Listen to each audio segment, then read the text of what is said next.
Bonsoir mes amis. Eh bien, j'ai fait quelques petites recherches là, sur des biographies d'artistes connus, et cinéma, chanteurs, enfin. Et je me suis aperçu que finalement, c'était des gens qui avaient souffert toute leur vie. Leur jeunesse n'était pas brillante, et puis leur mort, souvent, n'était pas brillante non plus. Alors j'ai fini par en déduire en disant mon Dieu, pour être artiste, est-ce qu'il faut vraiment souffrir? Alors je me suis posé des questions sur moi, que je me suis considéré comme artiste, pas une grande artiste, mais une artiste, et je me suis dit, dans le fond, si je ne suis pas devenu une grande artiste,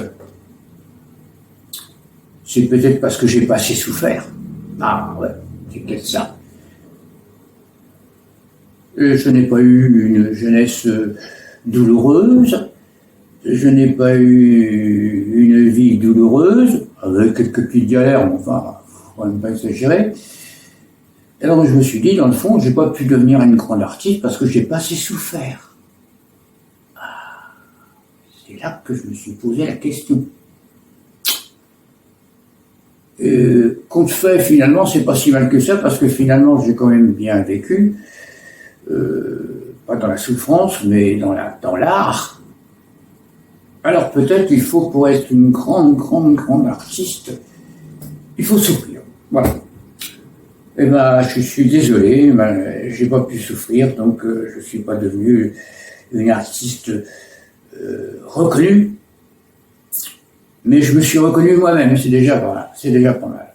Alors sur ce bilan de tous ces artistes qui ont souffert, et qui ont finalement donné de leur personne, malgré tout, quand même. Alors on peut considérer que ces artistes se sont sacrifiés pour l'art. Je ne sais pas si c'est ça exactement la vocation d'être artiste. Ça laisse réfléchir. Alors mes chers amis, sur ce, eh bien je vous tire ma révérence. Je vous dis bonsoir. Et puis, gros bisous.